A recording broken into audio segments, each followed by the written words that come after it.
Du grand jamais vu.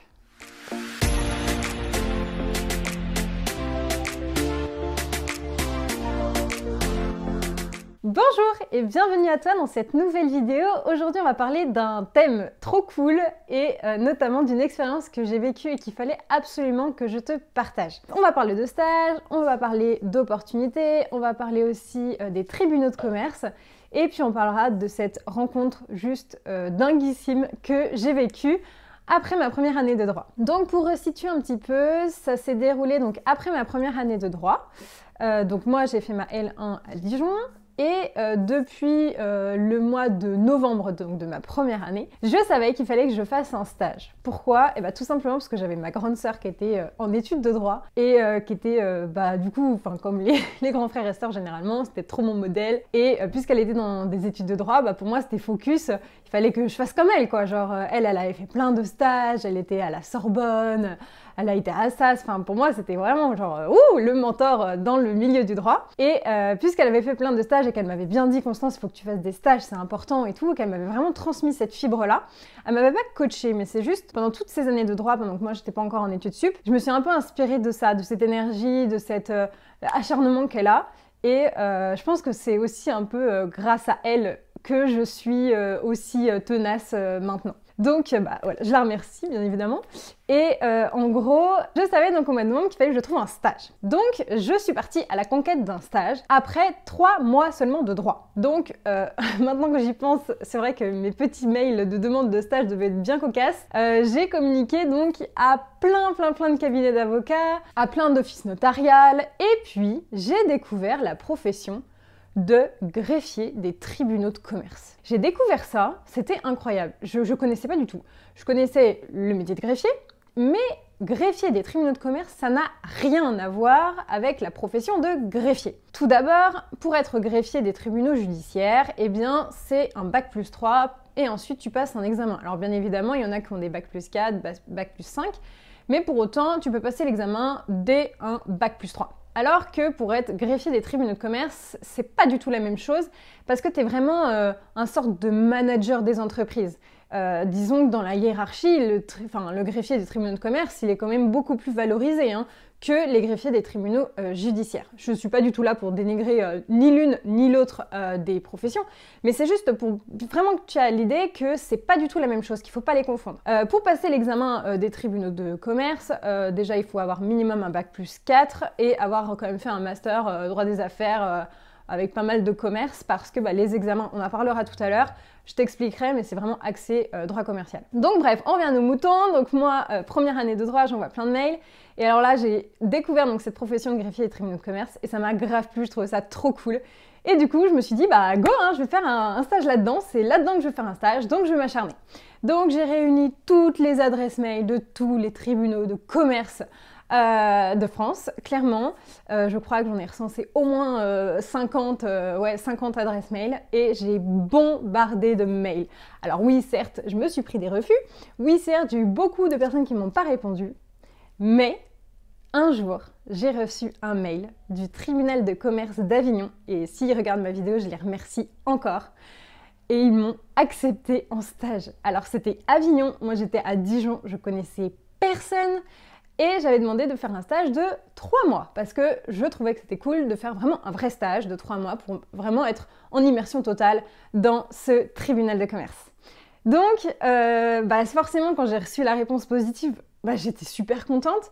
Je pense que maintenant, je suis encore plus contente que ça me soit arrivé qu'à l'époque où j'imaginais pas en fait la chance que j'avais d'avoir réussi à avoir un stage comme ça. Alors, je me suis acharnée, mais c'est vrai que je m'y attendais pas et c'était Avignon. Donc je me suis dit go, on va y aller. Donc voilà, j'ai prévenu ma mère, on a un peu organisé tout ça parce que à partir de 3 mois à Avignon alors que je connaissais personne, j'étais quand même jeune, j'avais 19 ans parce que j'avais un an de retard au lycée, donc je devais avoir 18-19 ans, mais j'étais quand même jeune et donc du coup je me suis dépatouillée toute seule pour essayer de trouver un logement qui soit pas trop loin du tribunal, qui coûte pas trop cher et qui me permet d'être quand même me sentir un peu en sécurité. Parce que je sais pas, après ça dépend de la nature des gens, mais c'est vrai que je suis de nature assez anxieuse et j'avais pas envie de me retrouver dans un truc trop bizarre ou je sais pas. Donc du coup, j'ai regardé sur pas mal de sites pour trouver une chambre chez l'habitant et c'est ce que j'ai trouvé. Donc j'ai eu la chance d'être accueillie dans une famille de personnes adorables. Je crois que le monsieur, si je me souviens bien, il était juge, ouais, je me souviens bien, ouais. Il était juge à la cour d'appel au tribunal correctionnel, donc c'est vrai que le soir, oui, il me parlait pas mal de sa profession, des cas qu'il avait jugés et tout, et c'était hyper cool. Et donc ça m'a permis de commencer mon stage donc au greffe des tribunaux de commerce. Donc mon premier jour, j'arrive, c'est vrai que en soi sur les 3 mois, j'ai pas fait énormément de choses, surtout les premières semaines. Moi, j'étais vachement subsidiaire, quoi. Genre, on me donnait pas vraiment de mission. J'avais fait qu'1 an de droit. Et en plus, j'avais jamais fait de droit commercial. Donc, franchement, c'était compliqué pour moi de suivre. Mais par contre, à partir de la 3e ou 4e semaine, eh bien, on m'a proposé d'assister à pas mal d'audiences. Et alors là, j'ai vraiment adoré. J'ai assisté notamment aux instances, aux procédures collectives. Alors, je ne savais pas du tout ce que ça voulait dire, procédure collective. Maintenant, évidemment, je sais. Mais j'ai adoré ces moments-là. Alors, c'était triste, c'était touchant. Mais en fait, j'ai eu une révélation, clairement, quand j'ai assisté à une de mes procédures collectives. Où voilà, il y avait en fait une dame qui avait hérité d'une machine à poulet de son papa. Parce qu'ils faisaient les marchés, voilà, c'était leur métier. Ils vendaient donc des poulets sur le marché. Et elle avait voulu upgrader un petit peu son matériel de travail en achetant un autre camion à poulet plus performant, etc. Mais elle s'était fait avoir. Elle avait eu vraiment un coup de malchance, quoi. Et elle avait pourtant investi quasiment toute sa fortune dedans. Et donc elle se retrouvait donc, en liquidation. Et en fait, ça m'avait beaucoup touchée parce que du coup, j'avais vraiment vu finalement quel est l'impact du greffier dans la vie d'une entreprise en difficulté d'autant plus. Et j'avais beaucoup aimé l'humanité et la bienveillance en fait des greffiers, leur rôle, leur impact, qu'ils ont vraiment un rôle très très important. Disons qu'en fait, le greffier va pas être là pour prendre des notes, enfin genre ça c'est l'assistant greffier au pire qu'il va le faire, mais le greffier, vraiment le greffier titulaire, celui qui est le greffier du tribunal de commerce, il a un rôle de conseil énormément. Et ça j'avais adoré, j'avais trouvé ça très humain. Et là est arrivée donc ma plus incroyable rencontre. Alors, on se retrouvait donc en procédure collective, donc j'étais avec des élèves avocats, 2 élèves avocates. Nous, on attendait, c'est dans une salle en fait, c'est à huis clos. On était dans une salle avec donc les personnes, les commerçants et donc évidemment le juge, ou les juges plus exactement des tribunaux de commerce, le greffier, etc. Et là on nous a dit bon vous faites pas de bruit parce que là c'est une instance qui est quand même assez importante dans le sens où enfin voilà quoi, il va y avoir du monde et ça va être assez conséquent, donc moi je comprenais rien évidemment. Et là a débarqué une personne, un avocat qui était immense, moi je me sentais toute petite, qui commence à crier, qui commence à être... On sentait que le gars, il était vénère, qu'il voulait vraiment défendre son steak et tout. Enfin, il était hyper investi. Mais moi, il m'effrayait de ouf. Enfin, moi, j'avais jamais vu ça. J'étais tétanisée devant cette personne qui se mettait à hurler. Je le trouvais mal élevé. J'étais, mais c'est quoi de parler comme ça? Il se prend pour qui, celui-là? Est-ce qu'il était assez hautain? Et puis, voilà, sa présence, elle en imposait, quoi, dans la salle. Et puis, les élèves avocats, elles étaient, oh, mais c'est lui qui est là. Puis, elles commençaient à parler de cette personne, à donner son nom. Moi, je comprenais pas qui c'était. Je comprenais pas pourquoi est-ce qu'il était si important. Qu'est-ce qu'il voulait? Et il s'avérait que donc cette personne, effectivement, elle était assez importante, oui, surtout aujourd'hui maintenant. Et à la fin donc, de l'audience, cet avocat est venu me parler. On a échangé. Donc moi j'étais un peu effrayée parce qu'il faisait 7 têtes de plus que moi. Il me disait, bon, il m'encourageait, il m'a dit pas mal de choses très très bienveillantes, hein, mais c'est vrai qu'il était assez stressant quand même parce qu'il était immense, il était voilà, genre c'était une personne, voilà. Et on a échangé voilà, quelques mots sur la profession d'avocat. Il m'a demandé ce que je faisais, pourquoi est-ce que j'étais venue là, si ça me plaisait. Enfin voilà, on a échangé brièvement pendant, je sais pas, 10 minutes, voilà. Et il s'avère que cette personne, eh bien, c'était Monsieur Dupond-Moretti.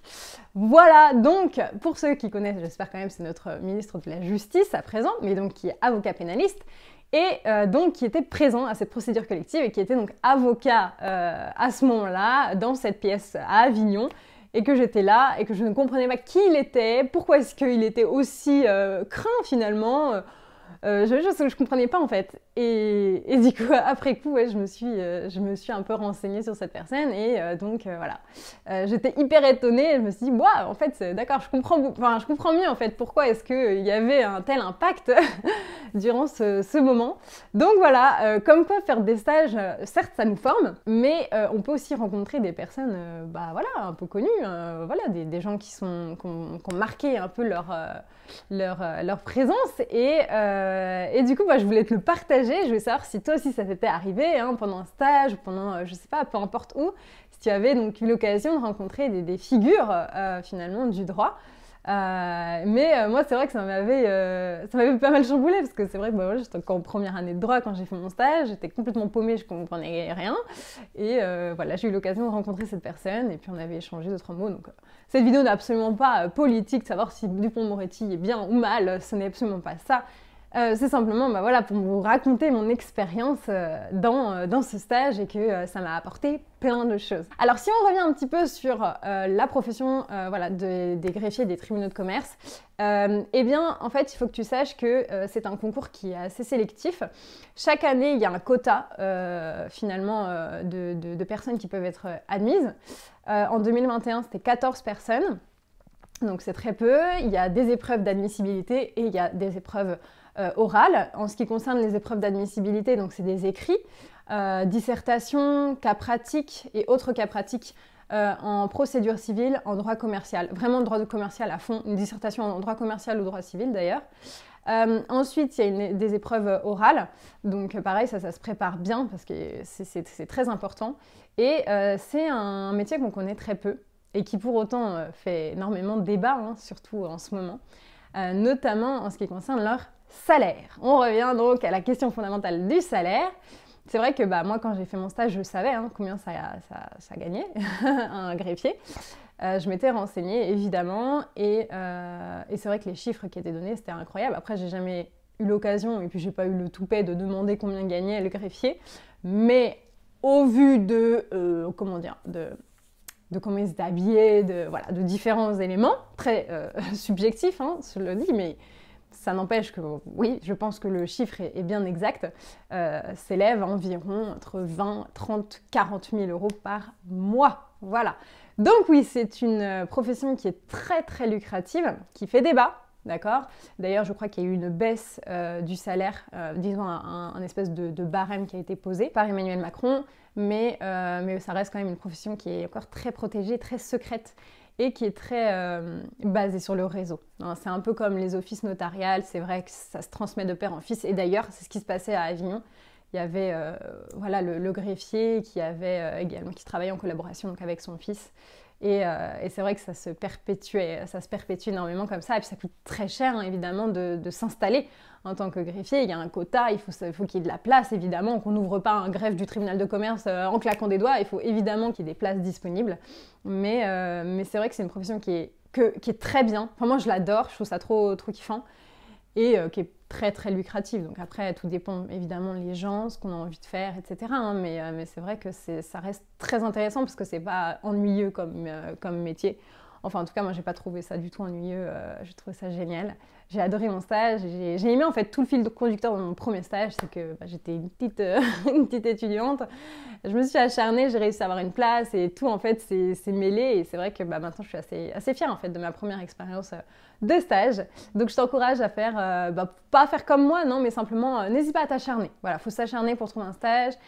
Faut pas hésiter à y aller au culot. Voilà, moi je fonctionne énormément comme ça, à l'acharnement et au culot. Alors bien sûr, il faut mesurer hein, tout ça, mais ça n'empêche que ça paye en fait. Ça paye, il faut montrer sa détermination. Et je t'encourage vivement voilà, à mûrir cela. Et puis n'hésite pas à me laisser un petit commentaire, à liker cette vidéo, à t'abonner à ma chaîne YouTube également. Et puis on se retrouve très bientôt pour une nouvelle vidéo. À bientôt!